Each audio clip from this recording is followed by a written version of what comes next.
Era uma tarde de primavera daquelas que fazem a gente esquecer os compromissos. O sol brilhava generoso, o ar cheirava a liberdade, e eu, recém-liberado das aulas da universidade, só pensava em uma coisa: escapar daquele ambiente acadêmico antes que o relógio marcasse mais uma hora perdida entre quatro paredes. Minha esposa e minha sogra estavam curtindo umas férias à beira-mar, longe da rotina cinzenta da cidade. Enquanto isso, meu sogro me aguardava com uma garrafa de cachaça artesanal, presente nosso pelo aniversário dele, pronta para ser degustada. Primeiro lote da famosa Renovurra, como ele batizou sua criação, finalmente estava no ponto. Tudo corria conforme o planejado, até que um colega me interceptou no corredor. Aqueles 5 minutos de conversa fiada se transformaram em 20 e quando me dei conta, já eram quase 4 da tarde. Sem tempo a perder, corri para o ponto de ônibus perto do circo. Poderia ter pegado o metrô, mas a ideia de me espremer entre estranhos naquele subterrâneo úmido me revolvia o estômago. Melhor enfrentar 1h30 de sol em uma van vazia do que um vagão abafado, lotado de gente com pressa e sem paciência. Assim que me acomodei no fundo do veículo e coloquei os fones no ouvido, o celular vibrou. Uma mensagem do mesmo colega que acabará de me atrasar, dessa vez com fofocas sobre os casos extra-classe do decano. Em segundos, estávamos trocando mensagens ácidas, daquele tipo que só 2 amigos de longa data conseguem manter. Sujas, sem filtro e cheias de ironia. O trânsito, aliás, colaborava, estávamos parados há minutos e pela quantidade de carros à frente não iríamos sair tão cedo. Relaxado. Pelo sol de maio, pelas piadas do amigo e pela perspectiva de um copo gelado de destilado caseiro, perdi a noção do tempo. Quando menos esperava, o engarrafamento se desfez como por mágica. Foi então que levantei os olhos e me dei conta do desastre. Havíamos passado a pelo menos 15 minutos pela parada que eu precisava, aquela embaixo da ponte, em Akadengorodok. O motorista já nos levava para fora da cidade. Pulando do banco, quase tropeçando nos próprios pés, gritei: "Moço, pare aqui, por favor. Passei do ponto." Ele me olhou de canto de olho, depois fixou o relógio digital barato acima do retrovisor. 17h47 piscava em vermelho. "Daqui a pouco paro, aqui não é ponto oficial." Respondeu secamente. "Como não é ponto oficial? Sempre desço ali, perto do shopping. É só atravessar a rua." Insisti, já sentindo o sangue ferver. Ele resmungou algo sobre horário maldito e balançou a cabeça. "Não pode parar, não pode descer. Horário maldito." "O quê?" perguntei sem entender nada. "Relaxa, rapaz. São só 5 minutos a pé até a próxima parada", disse ele, como se estivesse fazendo um favor. A familiaridade forçada me irritou ainda mais. 2 minutos e já estamos fora da cidade. "Pare agora, estou com pressa", exigi. Ele freou bruscamente, quase me jogando no chão. A porta se abriu com um chiado, e um bafo de ar quente invadiu o veículo. "Melhor assim", murmurei, saltando para a calçada. O motorista me olhou pelo vidro, não com raiva como eu esperava, mas com uma expressão que parecia pena. Talvez eu tivesse exagerado. Afinal, a culpa era minha por não prestar atenção. Mas não havia tempo para remorsos. A van se afastou, deixando para trás uma nuvem de fumaça preta. Olhei ao redor. O shopping estava ali, como sempre, mas algo parecia errado. Não havia um carro sequer nas redondezas, nem no estacionamento nem na pista. Estranho, mas não. Era a hora de questionar. Precisava voltar e rápido. Atravessei a rua correndo e ao chegar do outro lado algo me chamou a atenção. Trilhos de bonde onde não deveria haver. Em Kiev, os bondes vinham sendo extintos há décadas, sacrificados em nome dos micro-ônibus superlotados que infestavam a cidade. Mas ali estavam eles, reluzentes como se tivessem sido instalados na semana passada.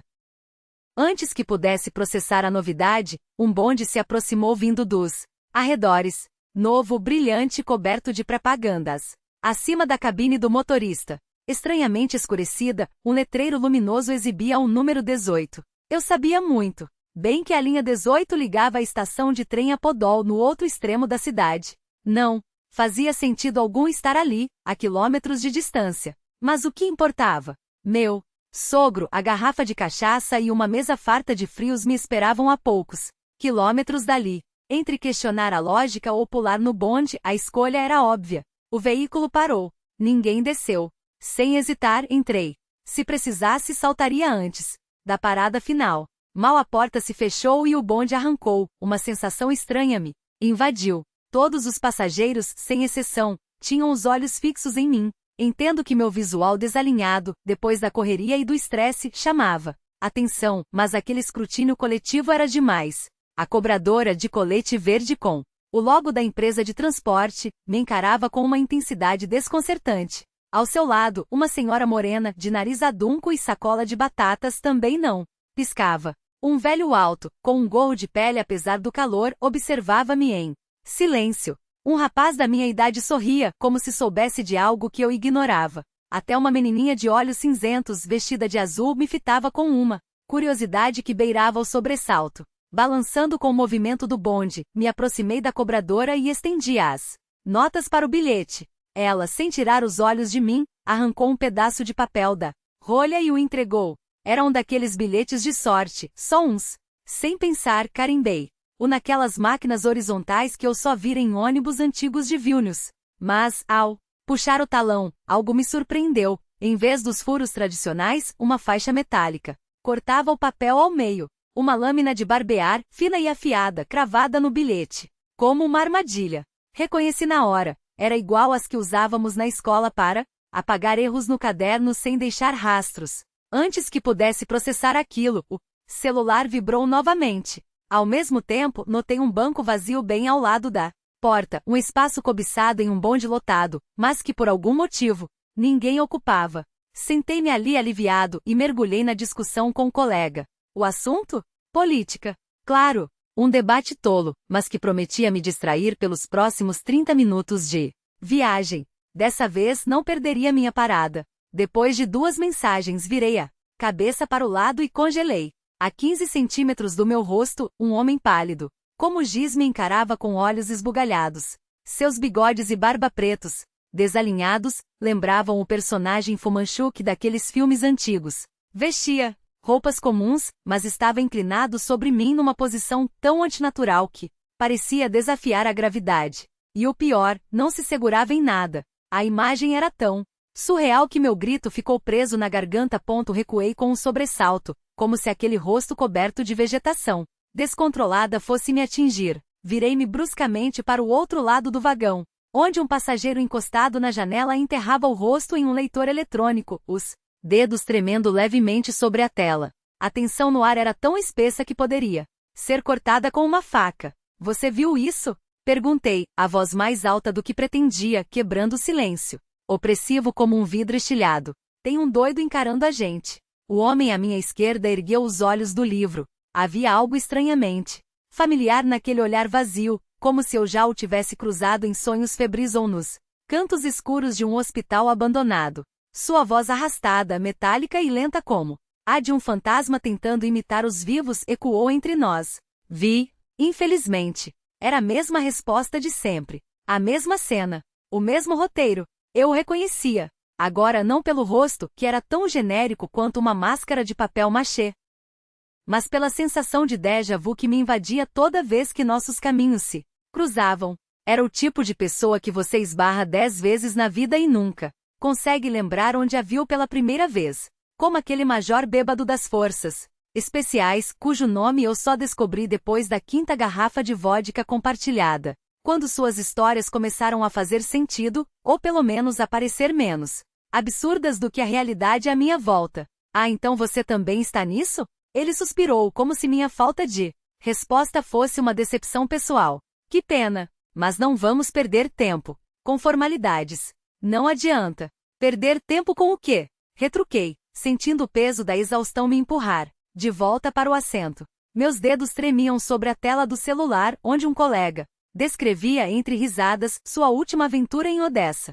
Do canto do olho, notei que o homem pálido havia desaparecido. Não que eu quisesse confirmar. Por que afinal, você entrou neste trão? O meu vizinho fechou o livro com um estalo seco, virando-se para mim com uma expressão que misturava curiosidade e algo parecido com compaixão. Não sei o que me fez responder. Talvez o tom ridículo daquela voz rangente, como se suas cordas vocais fossem feitas de arame farpado. Ou talvez a certeza de que, olhando para ele, eu não precisava encarar o outro. Aquele que ainda podia estar espreitando nos cantos do vagão, esperando o momento certo para se materializar novamente. Ele não tinha nada de marcante. Um daqueles rostos que a memória rejeita na primeira, na segunda, na terceira tentativa. Um vulto. Uma sombra com feições humanas.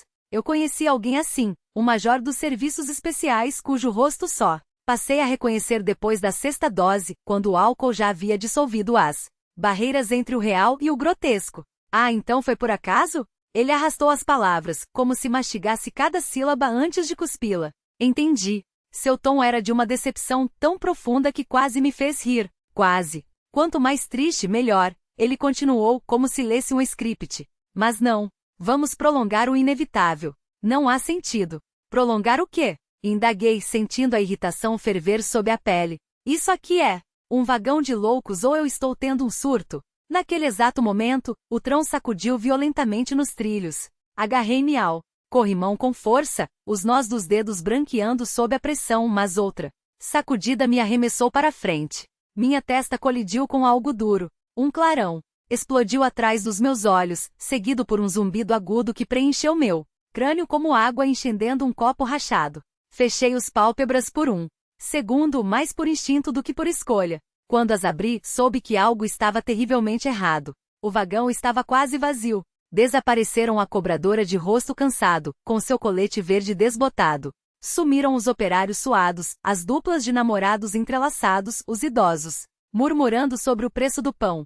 Até os bancos pareciam ter encolhido, como se o espaço entre eles tivesse sido devorado por alguma coisa invisível. E os que restaram? À minha direita, encostado na janela, um rapaz de pele alva como giz me fitava com olhos negros e arregalados, a boca escancarada em um sorriso sem dentes tão largo, que eu podia ver suas amígdalas brilhando no fundo da garganta como duas uvas podres. Atrás dele, no mesmo banco, uma velha que antes carregava um saco de batatas agora parecia ter encolhido até o tamanho de um móvel antigo, não mais que 1 metro de altura, mas com ombros largos o suficiente para ocupar 2 assentos. Seu lenço verde berrante contrastava com o nariz adunco, curvo como um chifre que pendia até o queixo.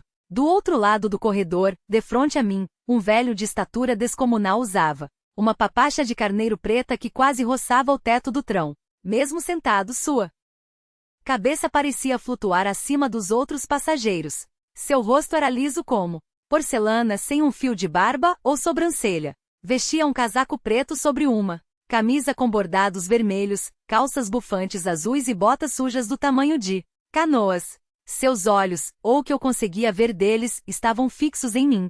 E então, havia ela. Uma menina de uns 10 anos, loira, de vestido branco e laço azul, sentada junto à janela atrás da velha. Seu sorriso era doce, quase angelical. Se não fosse pelo detalhe macabro, seus cotovelos dobravam-se na direção errada, como se seus braços tivessem sido costurados ao contrário. As mãos, em vez de se estenderem para fora, curvavam-se em direção ao próprio corpo, como garras prontas para se cravar na própria carne. Os 4 me encaravam, imóveis, sem piscar. Um arrepio gelado desceu pela minha espinha. Levantei-me de um salto, tropeçando no próprio pé, mas antes que pudesse recuar, uma mão de ferro agarrou meu braço e me puxou de volta para baixo. Um tapa seco ecoou no vagão, tão forte que minha cabeça girou e o zumbido voltou mais alto desta vez. Virei-me para o agressor, meu vizinho, o homem sem rosto, pronto para gritar, para chorar, para exigir respostas. Mas seus olhos, antes vazios, agora brilhavam com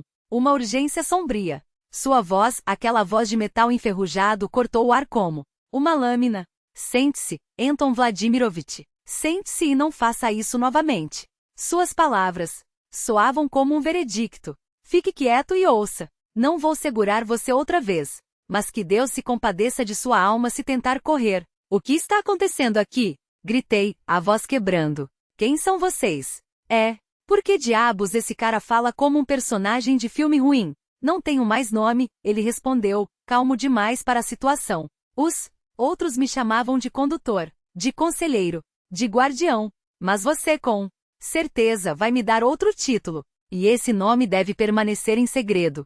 Seus dedos apertaram meu braço com força suficiente para deixar marcas. Essa é a primeira regra. Não pronuncie nenhum nome em voz alta. Nunca. Meu corpo afundou no assento, como se ossos tivessem se transformado em gelatina. Virei a cabeça devagar, como se qualquer movimento brusco pudesse desintegrar a frágil realidade ao meu redor. Os passageiros, aqueles coisas ainda me encaravam.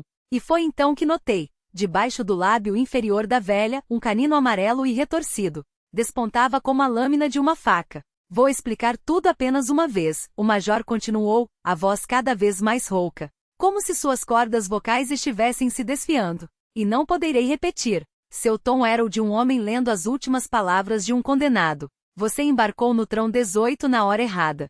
A pausa que se seguiu foi tão pesada, que eu senti seu peso nos ombros. Segunda regra, não olhe para trás. Um sorriso, sem alegria, distorceu seus lábios. Acredite, se os passageiros já o assustam, você definitivamente não quer ver o rosto do nosso amável motorista. Meu estômago revirou.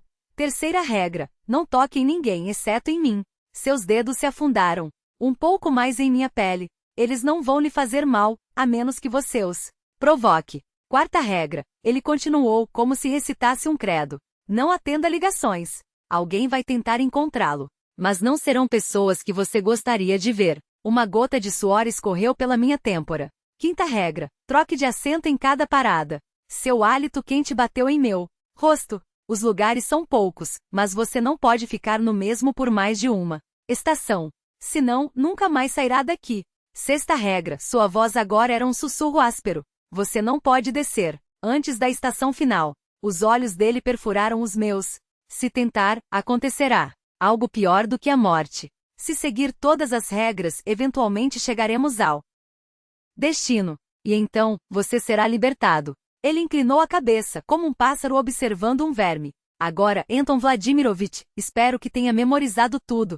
Seus lábios se moveram em um sorriso que não chegava aos olhos. Porque, pelo visto, você ainda não entendeu a parte mais importante. Bati com o punho no peito, sobre o coração, como fazia sempre para acordar de pesadelos. Nada aconteceu. O major baixou os olhos, como se minha tentativa fosse patética. Do lado do rapaz de boca escancarada, um som gutural emergiu, algo entre um gemido e um riso. Por quê? Consegui articular, a garganta seca como papel, e o que é pior do que a morte. Ele suspirou, como se a pergunta fosse uma criança insistindo em ouvir a mesma história pela 100ª vez. Você já sabe a resposta. Sua voz era um lamento. Por que insistir em ouvi-la de novo? E antes que eu pudesse reagir, e não pergunte por que os passageiros nos escolhem. Ele fez uma pausa dramática. Geralmente são aqueles suficientemente distraídos, exaustos, estúpidos, ou furiosos para entrar em um trão que não existe, em um lugar que não está nos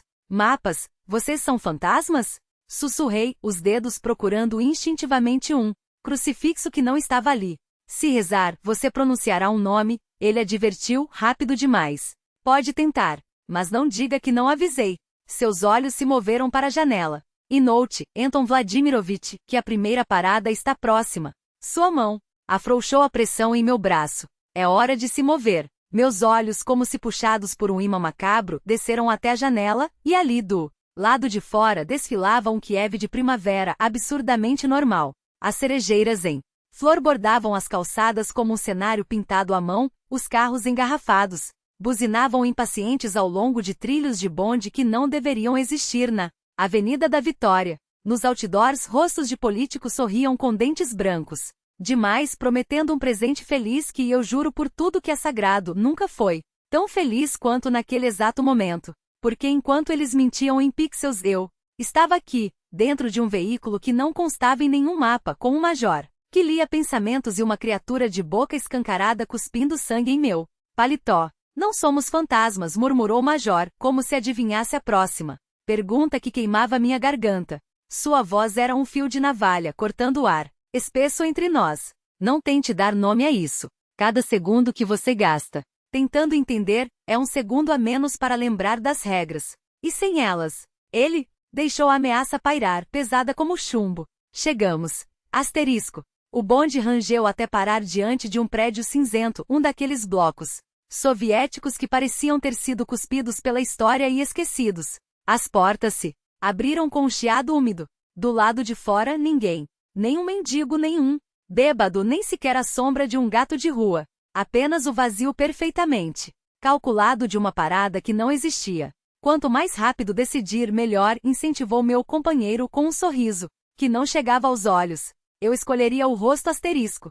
Era o mais próximo. E caralho! Se eu fosse morrer hoje, que fosse olhando nos olhos da coisa que me mataria. As portas começaram a fechar. O bonde suspirou como um animal impaciente. Do outro lado do corredor, bem em frente ao rosto, como o major o batizara com uma naturalidade aterradora, 2 assentos vagos me chamavam, virados de costas. Para o motorista, claro, porque eles não queriam que eu quebrasse as regras tão cedo. Num impulso, me joguei do meu lugar para o banco junto à janela, diretamente na linha de visão daquela coisa de boca aberta. O major materializou-se ao meu lado, antes que eu pisasse direito. Não vi como. Não queria ver. As portas se fecharam com o estalo final.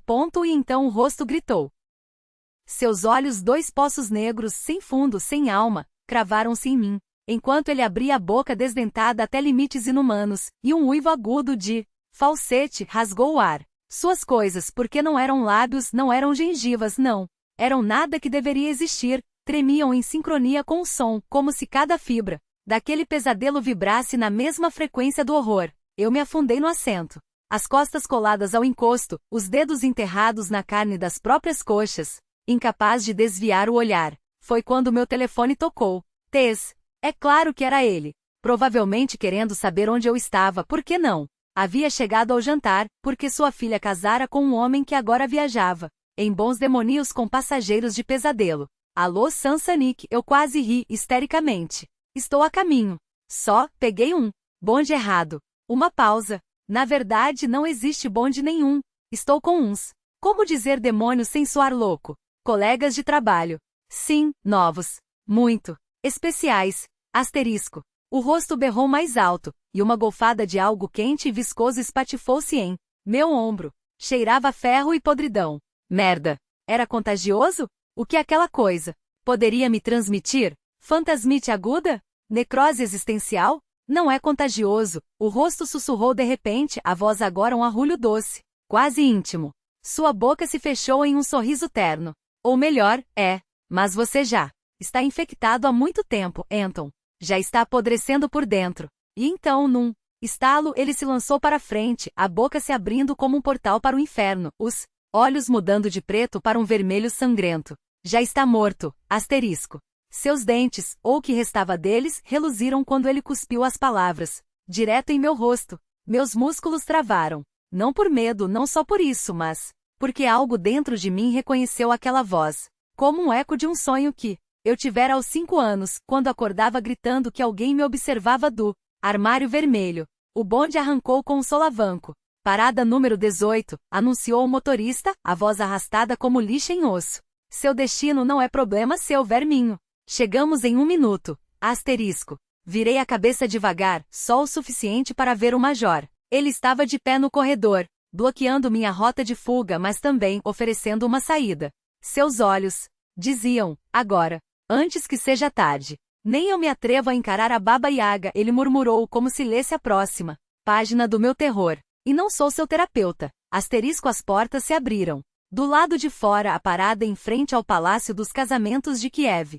5 ou 6 pessoas esperavam entediadas. Uma cerimônia acabará de terminar, vi o caixão sendo carregado para fora, ouvi os sinos da igreja dobrando em um ritmo que não era de casamento, mas de enterro. Não é Kiev. Não era nada que eu conhecesse. Um passo.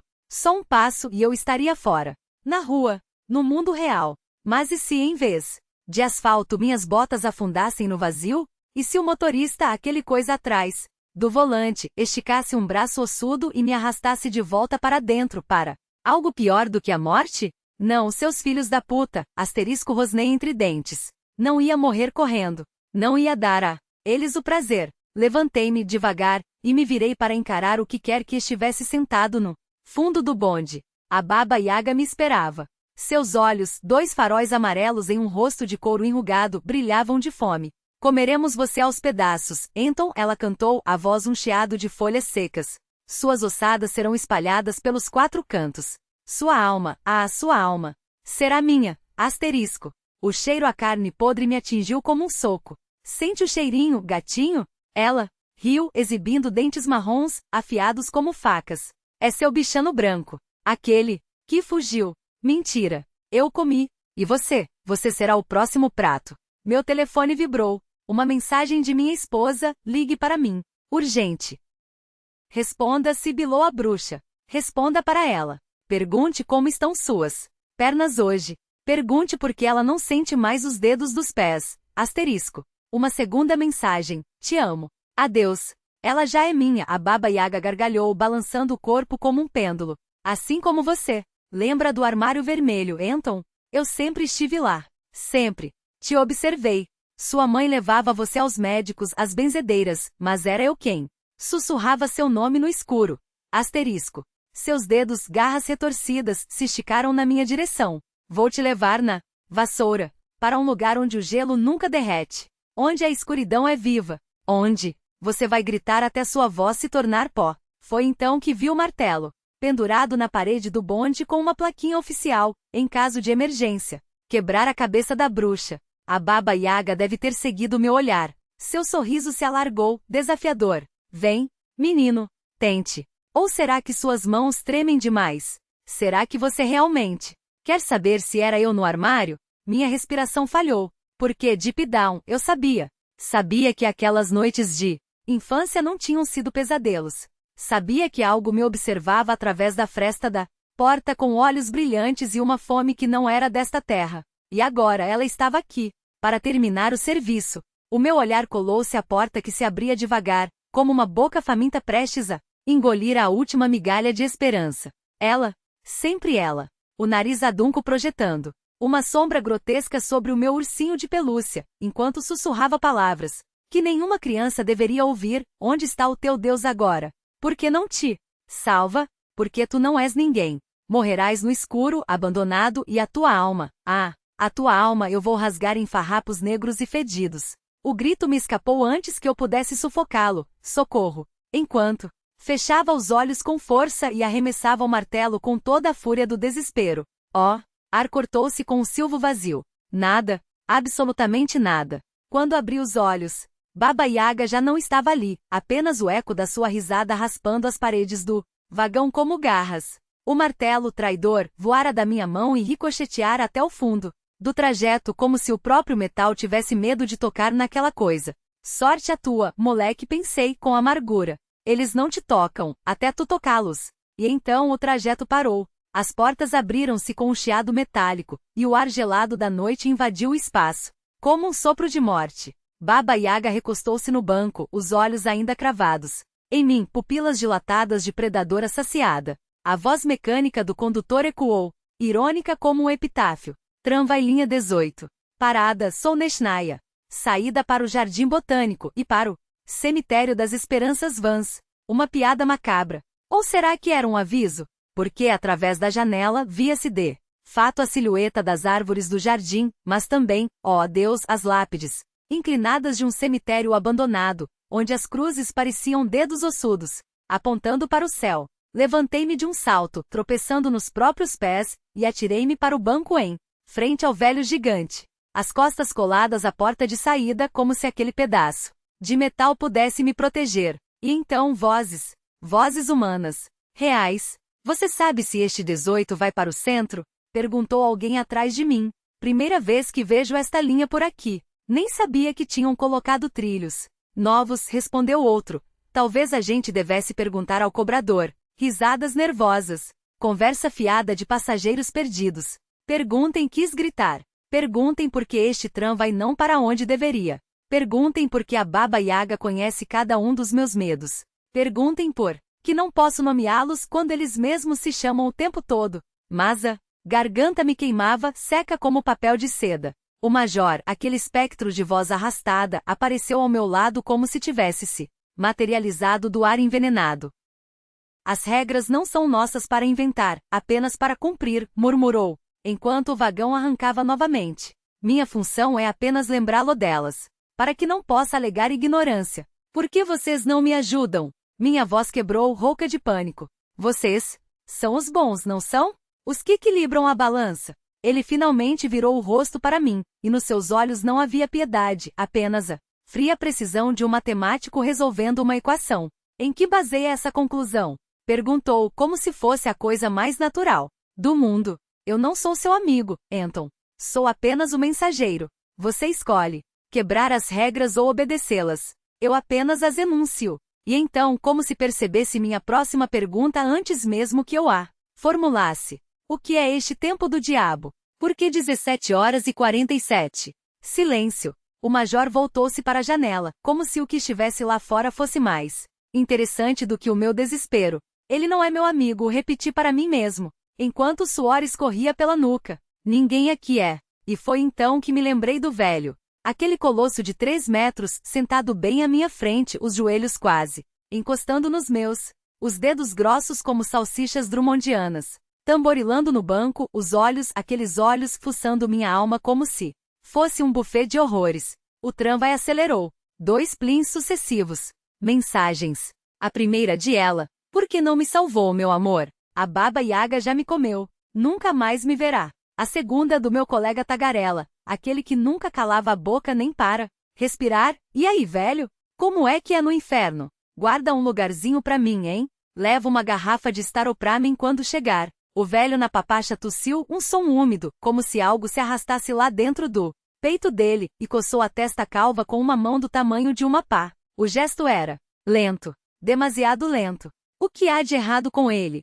Sussurrei para o major, que continuava a ignorar-me. Nenhuma resposta. Apenas um suspiro longo, como se estivesse cansado da minha estupidez. Você verá. E então o velho arrancou a papacha da cabeça. 2 chifres retorcidos, negros como pecado, brotaram do crânio pelado. Claro, pensei, com um riso histérico borbulhando no peito. Primeiro a bruxa, agora o demônio. O que vem a seguir? Um corvo profeta? Um lobisomem motorista? Outra mensagem. Desta vez de Yuri, meu irmão gêmeo de outra vida, o paramédico, que já me salvara uma vez de uma overdose de vodka e mágoa. Toca, isto é morte clínica. Não vá para a luz. Lute. Chama por mim. Eu te puxo de volta. Ainda tem 100 anos pela frente. O velho, aquele coisa, não se mexeu. Apenas apertou a papacha entre dedos que pareciam feitos de raízes secas, as veias nas mãos inchando, escuras como tinta derramada. Meu telefone escorregou dos dedos, caiu no chão.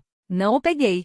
Não. Tinha coragem. Ele ergueu a mão. Eu fechei os olhos, esperando o impacto, o estalo dos ossos, o gosto de sangue. Nada. Abre-os devagar. O velho apenas coçava a base dos chifres com uma unha suja, o rosto impassível, como uma máscara de cera. Parada. Oi atrás, anunciou a voz do condutor, agora com um tom de deboche. Saída? Não há. Mas é melhor não demorar. O tramvai abrandou, mas não parou. Lágrimas ardiam nos meus olhos. O que ele vai fazer? Será pior do que a Baba Yaga? Não me toca se eu não tocar nele. Não me toca. Não me toca. Não me. E então o velho sorriu. Um sorriso que rasgou a máscara de indiferença, revelando dentes amarelos como marfim podre. Não toca, não é? A voz dele era um rosnado, rouco como papel de lixa. Mas, as regras são tão flexíveis, Anton, especialmente quando se trata de medo. Meu sangue gelou. Ele sabia meu nome. E pior, eu tinha acabado de pensar que as regras podiam falhar. O tramvai sacudiu violentamente. Minha cabeça bateu em algo duro. Estrelas explodiram na minha visão. Será que foi assim que morri? Um tombão estúpido, um golpe na cabeça e agora isto. É só o meu cérebro agonizando, inventando este pesadelo antes de apagar? Mas então, o tramvai parou. A porta atrás de mim abriu-se com um chiado. Do lado de fora, um cemitério de motos enferrujadas, faróis quebrados como olhos mortos. Como diabos chegamos aqui? Pensei, atordoado. 1 minuto estávamos indo. Para o centro, no outro. Estou perdendo a paciência, rosnou o major, agora de pé no corredor, apontando para o banco vazio em frente à coisa que antes era uma menina. Você vai trocar de lugar? Não discuti. Não ousaria. Encolhi-me, deslizando para o assento indicado, cuidadoso, para não roçar no demônio de chifres. Por que não testar a sorte? Uma voz dentro de mim sussurrou traidora. E se você pudesse simplesmente sair? Mas eu conhecia a resposta, porque eu sempre passava a vez. No pôquer, na vida, até agora, neste tramvai. Maldito ponto, o major sorriu. Um sorriso que não chegava aos olhos. Última parada antes do fim da linha, disse, como se estivesse anunciando o cardápio do dia. Aqui desço eu. Minha colheita amarga termina por hoje. Que colheita? Perguntei, atordoado. O que isso quer dizer? Você será avisado quando chegar a sua hora, foi tudo que ele respondeu, já se afastando. E não se preocupe. Nós nos veremos novamente, Anton Vladimirovich. A porta fechou-se atrás dele com um estalo final. Fiquei sozinho, com eles. E o tramvai arrancou devagar, como um predador saboreando a caçada. Tio, uma voz fininha, vinda de algum lugar à minha esquerda, quebrou. Silêncio. Me ajude. Um soluço rasgou o ar, agudo como vidro quebrando. Minha última companheira, ou seria a derradeira, como diriam os supersticiosos. Desabou em pranto. O tramvai nem sequer havia ganhado velocidade. Eles me seguram aqui. Olha o que fizeram com as minhas mãos. A menina esticou os braços para mim, retorcidos em ângulos impossíveis, os dedos curvados para trás como galhos secos sob o vento. Seu corpo tremeu em convulsões de choro, e algo dentro de mim gelou. Não era medo, era o reconhecimento de que aquelas lágrimas eram minhas também, só que eu ainda não tinha permissão para chorar. Enquanto isso, o mundo lá fora se transformará em um pesadelo acordado. O tramvai seguia sua rota com a velocidade comum, aqueles solavancos nos trilhos, as curvas, que nos jogavam de um lado para outro, mas tudo estava envolto em uma névoa espessa, como se viajássemos através de um pulmão doente. O vento cortante entrava pelas janelas abertas, trazendo um frio que não era apenas físico, era a temperatura de um lugar onde as leis da natureza haviam sido revogadas. De vez em quando galhos negros, retorcidos como garras, esmagavam-se contra os vidros, arranhando-os com um som que me fazia estremecer até a medula. Meu nome é Gênia, a menina leu em voz alta como se as palavras estivessem escritas em algum lugar que só ela via, enquanto as lágrimas sulcavam seu rosto. Pálido. O diabo me pegou quando eu voltava para casa. Quebrou meus braços. Dói a tocha, dói tanto. Ajude-me. Como? Minhas lábios tremiam, e eu me esforçava para não encostar nela. Quando o outro solavanco quase nos jogou um contra o outro. Como eu posso te ajudar? Você também é um deles agora? Não. O grito que saiu dela foi tão agudo que senti como se uma lâmina tivesse perfurado meu tímpano. Não, eles não vão me soltar lá. Vão me levar. Por favor, tire-me daqui. Quero minha mãe. Quero ir para casa. Leve-me com você. E como eu faço isso? Desta vez minha voz saiu mais firme. Talvez fosse um teste. Talvez aquele mal que infestava o tramvai estivesse me observando, esperando para ver se eu era capaz de arriscar minha própria pele por uma criança. Talvez você seja apenas uma alma perdida que eu tenha que salvar. Debaixo do seu assento. Há um machado. Gênia parou de chorar de repente, os olhos brilhando com uma urgência que não pertencia a uma menina. Pegue. Abra. Caminho até o motorista.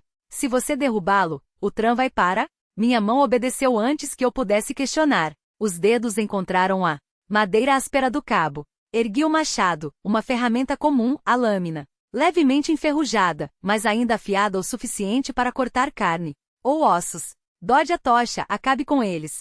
Gênia suplicava, as lágrimas voltando com força. Mate o motorista. Mas eu não posso olhar para ele e respondi, sentindo o peso do metal na palma. Como farei isso? Eu estou olhando e nada aconteceu. Ela gritou, desabando novamente.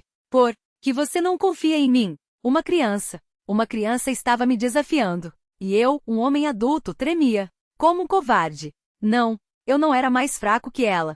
O machado era simples. Até eu, com minhas mãos trêmulas, poderia usá-lo. Tudo bem, Gênia sorri tentando me convencer. Quando te levar de volta para os teus pais, você me deve uma garrafa. Combina? Vamos nos conhecer melhor. Depois. Você é o melhor, Dodja. Ela riu, e por um segundo seu rosto iluminou-se como se o sol tivesse furado a névoa. O major disse que meus bracinhos ainda podem ser consertados. Salve-nos. Fechei os olhos com força. Levantei-me, apoiando-me no banco e virei-me na direção do motorista. Um passo. Segurei no corrimão. Outros dois. Sem abrir os olhos. Corte-o em pedaços. Estrangulho com as próprias entranhas. Gênia berrava. Entre soluços, e cada palavra era um golpe de martelo no meu peito. Mais um passo. E então, como um balde de água gelada, a realização me atingiu. Como eles me compraram tão barato. Meu coração virou gelo. Lágrimas quentes escorreram por baixo das pálpebras fechadas. O machado escorregou da minha mão como se meus tendões tivessem sido cortados. O major havia dito. De onde ela sabia como eu o chamava? Cortar em pedaços. Aquela linguagem. Aquela voz. Abri os olhos. Virei-me de volta para o lugar onde a menina estava sentada. Talvez eu deva cortar você em pedaços, hein? Minha voz saíra como um rosnado. Silêncio. Não havia ninguém. No assento apenas uma folha de papel amassada com letras garranchosas pintadas, em tinta azul desbotada. Caiu na armadilha seu ponto. O magalho negro, grosso como um braço, esmagou-se contra a janela ao meu lado. Vidro estalou. Um fragmento enorme desabou, e pelo buraco jorrou uma substância negra, espessa, fedendo a óleo podre e carne apodrecida. Recuei com nojo, levantando as mãos, e foi então que vi, não havia mais um machado nelas. Segurava uma trouxa ensanguentada, pesada, que deixei cair no chão com um som úmido. Você é nosso, uma voz rouca e calma sibilou bem ao meu ouvido. Não tinha forças nem para gritar, apenas um chiado escapou da minha garganta. Não sou de vocês. Não olhei, não abri os olhos. Mas será que isso já não era uma quebra das regras? Major havia dito para não me virar, não olhar para trás. Se eu não vi, isso contava. Quando era criança eu fazia esses jogos. Se eu chegar ao portão antes que o elevador feche, tiro nota máxima na prova. Se não pisar em nenhuma rachadura no chão até a escola, vamos à praia no verão. Meu avô Vitia, um homem de barba espessa, brincalhão e contador de histórias, morreu no dia em que prometi a mim mesmo que ele se curaria de um resfriado. Não consegui pular a tempo para dentro do metrô antes das portas fecharem. Eu não quebrei as regras. Não quebrei. Não me toquem. Repeti, encolhido no chão, a cabeça entre os joelhos. O ar encheu-se com o bater de asas de morcegos e o cheiro de hálito podre. Não vou fazer isso. Matem-me logo, mesmo que doa. Só não me deixem aqui para sempre. Um impacto violento, um empurrão, e eu voei para frente, caindo de rosto na trouxa, ensanguentada. Tramvai linha 18. Estação final. Fim da linha. A voz do motorista soou metálica, indiferente. O vai-vem não vai mais longe. Remova sua carcaça covarde do vagão. Não acreditei. Outra armadilha. O que eles querem de mim? As portas atrás de mim abriram-se com um rangido. Lá fora, a luz do dia era cega. O tramvai estava parado. Ei, botânico! O motorista assobiou. Não vou ficar te esperando a vida toda. Pula fora. Por enquanto, acabamos por aqui. Respirei fundo. Levantei o rosto daquela coisa nojenta, enxuguei o sangue do nariz e me erguia sobre os braços. Agora olhei. O salão estava vazio. Entre mim e o motorista, apenas uma divisória de vidro sujo. Vi apenas uma silhueta, humana comum, como qualquer outra. A figura atrás do volante mexeu-se impaciente. Vai ficar me encarando ou vai cair fora? A porta. Com um impulso desesperado, dei 2 pulos em direção à saída. Ar fresco. Rua. Estava na Bacenaia, na esquina com a Shelkovicheia. Virei-me ofegante para ver o tramvai maldito. Nada. Apenas uma rua de primavera vazia, alguns carros estacionados. Os portões do Hospital de Outubro. Um segurança preguiçoso fumava junto ao gradeamento. Soltei o ar como se tivesse um furacão preso nos pulmões. Caralho. Meu paletó estava limpo, a não ser por algumas manchas antigas. O celular, aquele que eu havia deixado cair perto do corpo do velho, estava no meu bolso. Nenhuma chamada perdida. Nenhuma notificação. Vai ou não vai? Uma voz chamou. Um táxi azul com a luz de emergência piscando estava parado na curva. O motorista, espremido pela janela, tinha um rosto branco. Não pálido. Branco como se tivesse sido polvilhado com farinha. Algo dentro de mim se partiu. Fechei os olhos. Irmão, você deu um baque danado. A voz veio através de uma névoa espessa. Acorda, ou vai dormir até amanhã. Abri os olhos. Sobre mim, o rosto sorridente de Sansanish. Perguntei, sem entender se era um sonho ou uma salvação. Onde você tá dormindo, cara? Consegui me apoiar nos cotovelos. A sala da casa da tia. O sofá. Uma TV ligada em algum programa bestinha. Sansanish segurava um café e um cigarro apagado, rindo de verdade. Não pensei que minha cachaça te derrubaria tão fácil. Você desmaiou ontem à noite e tá aí desde então. 10 da manhã, hora do café. Vamos, levanta. Estou vivo? E até inteiro. Será que foi o Samogon que me jogou nesse delírio todo? Mas não existe sonho tão longo e tão real, tão vivo que dói. Sansanish, que horas eu cheguei ontem? Perguntei, esfregando os olhos como se pudesse apagar a névoa da memória.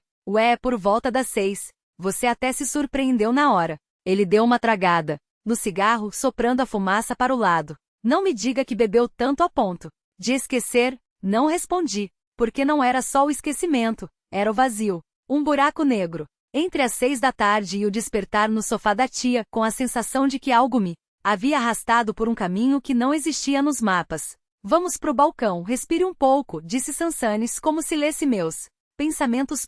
E eu fui. Porque o ar fresco, o café amargo e a luz do dia eram a única coisa que ainda faziam sentido. Só um sonho idiota, repetia para mim mesmo no táxi de volta para casa. Bebi demais, o estresse da trabalho, a cabeça frita. Isso explica tudo. Até os fios brancos, que de repente brotaram nas têmporas. Coisa de genética de repente. Ou falta de vitamina. Não tem nada a ver com. Mas a dor latejante na nuca, como se eu tivesse batido a cabeça em algo duro, não. Mentia. O motorista virou para minha rua. O senhor tá bem? Perguntou, olhando pelo retrovisor quando soltei um gemido. Sem querer. Tô. Forcei um sorriso, estendendo uma nota maior que o necessário. Fica. O troco. Agora tá tudo bem. Ele assentiu desconfiado, mas aceitou o dinheiro. Abriu o histórico de corridas no celular. A tela brilhou com a verdade nua e crua. Viagem do bairro do Lago para o Academgorodok. Saída, 17h49. Chegada, 18h30. Nada de trajeto misterioso. Nada de buraco no tempo. Só o percurso normal, o Opel azul, os minutos contados. Passaram-se anos desde aquele dia em que embarquei no trão 18 em uma hora que não deveria existir. Minha vida seguiu igual, o trabalho, a família, as noitadas com os amigos. Só que agora eu evito sair sozinho entre 5h30 e 7 da noite. E se tenho que estar na rua nesse horário, procuro alguém conhecido. Alguém que possa me puxar de volta se o chão começar a ceder debaixo dos meus pés. Eles notam. Minha mulher, meus pais, os amigos mais próximos. Vejo nos olhos deles a pergunta que não fazem. O que foi que aconteceu com você? Mas ninguém toca no assunto. Como se ao nomear a coisa, ela ganhasse forma. E eu nunca mais pisarei naquele trão amaldiçoado. Nem por todo o dinheiro do mundo. Nem se me jurassem que é só um veículo como outro qualquer. Poderia investigar, ligar para o major, aquele verdadeiro da vida real com patente e tudo, e pedir para rastrear meu celular naquela noite. Poderia marcar uma consulta com um psiquiatra, finalmente ir até uma igreja e acender velas até os dedos queimarem. Poderia exigir respostas. Mas não vou, porque algumas portas, uma vez abertas, não fecham mais. E eu já sei de mais ponto do que restou daquele pesadelo, só a Baba Yaga ainda me visita. Não com a mesma fúria de antes. Agora ela aparece mais como uma sombra no canto do quarto, murmurando coisas que não consigo decifrar. E o Major? Ah, o Major aparece, passando por mim no shopping, sumindo quando viro a cabeça. Ou então refletido no espelho do banheiro de um restaurante, enquanto lava as mãos. Ele disse que nos encontraríamos de novo. E eu acredito. Porque quando o diabo te faz uma promessa, você pode ter certeza de uma coisa, ele cumpre.